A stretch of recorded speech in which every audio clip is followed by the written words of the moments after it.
बिस्मिल्लाहिर्रहमानिर्रहीम। जनाब सदर, मैं आपकी तवज्जो इस तरफ चाहता हूँ आपके माध्यम से कि मैं वाहिद आदमी हूँ इस सदन में जिसमें वन मैन कमेटी आपके द्वारा बनाई गई सरकार के, और मैं उसमें पेश हुआ 123 प्रॉपर्टी में।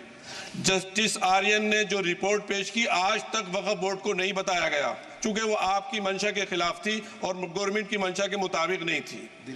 123 प्रॉपर्टी में जब मंशा के खिलाफ हमारे नहीं आए, मंशा के मुताबिक नहीं आई, तो हमने 2 मैन कमेटी बनाई और 2 मैन कमेटी ने भी कोई रिपोर्ट वक्फ बोर्ड को नहीं दी, जबकि वक्फ एक्ट जो है 1995 जो है वो पार्लियामेंट से पास शुदा है कि हम पार्लियामेंट के जो एहतराम है उसका नहीं कर रहे, उसके हुकूक का।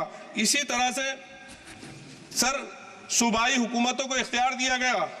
सर हिंदू एंडोमेंट में जो कर्नाटका और तमिलनाडु में है वहां कोई मुस्लिम नहीं हो सकता, और 26 में आर्टिकल 26 का वायोलेशन है। 4 धाम में ये लिखा हुआ वाज़े तौर पर कि सिर्फ हिंदू होगा। बिहार उड़ीसा में भी यही लिखा हुआ है।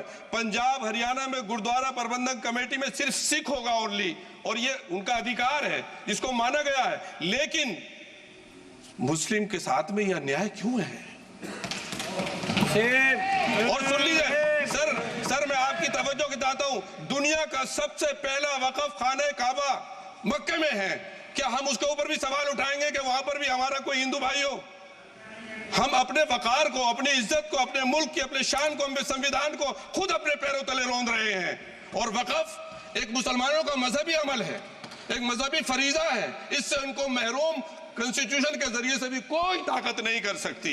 सर ये हम बहुत बड़ी गलती करने जा रहे हैं जिसका खुमियाजा हमें अभी नहीं सदियों तक हम भुगतते रहेंगे, क्योंकि हम खुद अपने कॉन्स्टिट्यूशन को, संविधान को, उसकी पामाली कर रहे हैं। अगर हमें इस सिलसिले में मैंने सर पूरा मैंने उसको मध्यम से पढ़ा है, और मैंने पूरी 40 तरामीम जो उसमें गलत है उसको लिखकर जो है वो मैं लेकर आया हूँ। सर इसके जरिए से सरकारी अमले को बाज़ाब्ता तौर पर यह हक आखिर तो कलेक्टर को दिया जा रहा है, सर्वे कमिश्नर के इख्तियारात खत्म किए जा रहे हैं। आखिर सर्वे कमिश्नर भी तो गवर्नमेंट ऑफ इंडिया का होता है। सर ऐसे कैसे कर सकते हैं हम? और फिर सर उसमें मेरे मजहब के मुतालिक चीजें हैं तो वो कैसे कोई दूसरा तय करेगा? क्या कुरान में क्या लिखा है, फिक़ा में क्या लिखा है, इस्लाम में क्या लिखा है, ये आप तय करेंगे या मैं तय करूंगा? सर इससे हम मजहब में दखल अंदाजी कर रहे हैं, इंटरफेरेंस ऑफ द रिलीजन कर रहे हैं। सर इस तरह के कवानीन से मुल्क की साख को नुकसान पहुंचेगा।